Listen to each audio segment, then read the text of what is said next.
एहसन शाह ने जेल के अंदर से कॉल की अपनी बीवी को और उसने शकील बट और मोहम्मद अली बट के मारने की बात की कि उनको कत्ल कर दिया जाएगा जी। और ये बात पुलिस तक पहुंच गई।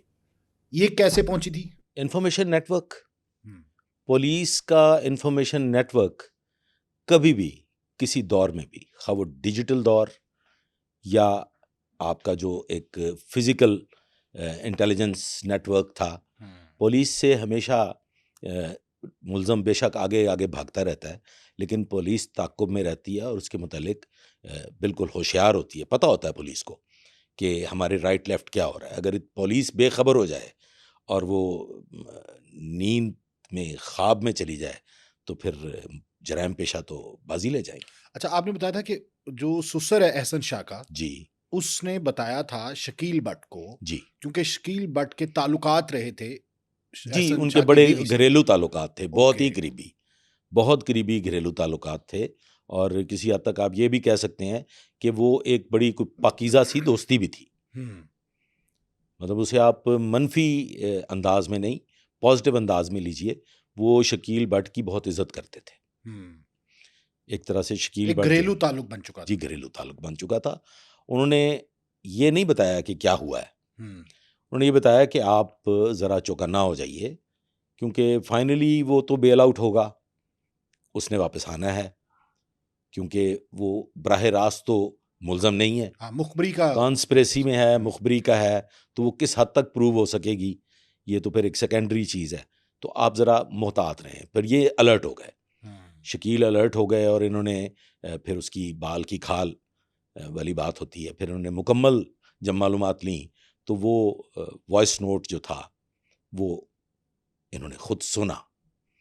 एक बात सर तयशुदा है, 3 लोगों ने ऑब्सोलीट होना है। हम्म, एक वो जो बहू-बेटियों की इज़्ज़त पामाल करते हैं, एक वो जो मासूम बच्चों के साथ ज़ुल्म करते हैं, और फिर एक वो जो कानून नाफ़िज़ करने वाले इदारों के ख़ानदान पे हमला करते हैं, क्योंकि हर फ़र्द एक घर का हिस्सा है। पुलिस ऑफ़िसर पे हमला करने वाला या पुलिस ऑफ़िसर को टारगेट करने वाला बहर तौर ऑब्सोलीट ये होगा। पॉलिसी तो शुरू से ही पुलिस की है ना कि हमेशा से है, हाँ। हमेशा से है। और फिर फाइनली एहसन शाह जो है, वो ऐसा किरदार था कि अगर आप एहसन शाह पे एक प्रोग्राम करें मुस्तकिल बुनियादों पे, तो एहसन शाह भी एक ऐसा किरदार है कि जो नाकाबिले माफ़ी है। उसका किरदार घिनौना है। हम्म, उसके किरदार में ना सिर्फ़ बदमाशी शामिल है, बल्कि उसके किरदार में ऐसी गलाज़त शामिल है कि आपको वज़ू करना पड़ेगा उसका ज़िक्र करने के बाद। अच्छा, इस कदर बैड कैरेक्टर का मालिक था। जी, उसका करैक्टर ठीक नहीं था। ख़वातीन के साथ नाजायज़ मरासम।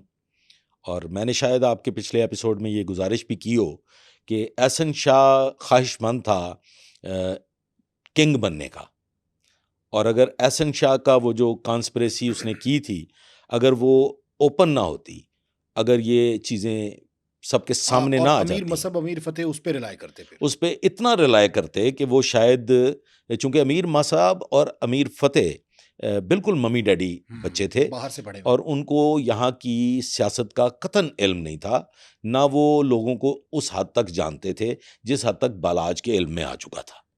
बालाज अब काफ़ी कुछ जान चुका था, लेकिन अमीर मसहब और अमीर फ़तेह कुछ नहीं जानते थे।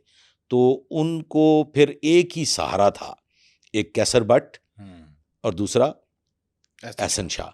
तो एहसन शाह तो फिर बेताज बादशाह बन जाता, और और अगर आपने वो बताया कि अगर वो बन जाता तो फिर लड़कियां अगवा सिटी करता। की सियासत में वो एक ऐसा नासूर बन के उभरता कि वहाँ के लोग फिर कानों को हाथ लगा जाते कि ये कैसा नासूर हमारे अंदर पैदा हो तो गया। तीफी और गोगी इकट्ठे कब हुए?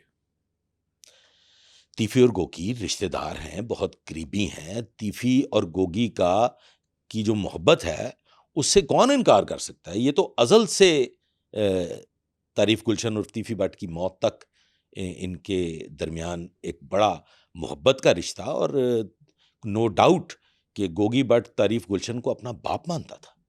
अच्छा। जी, बिल्कुल।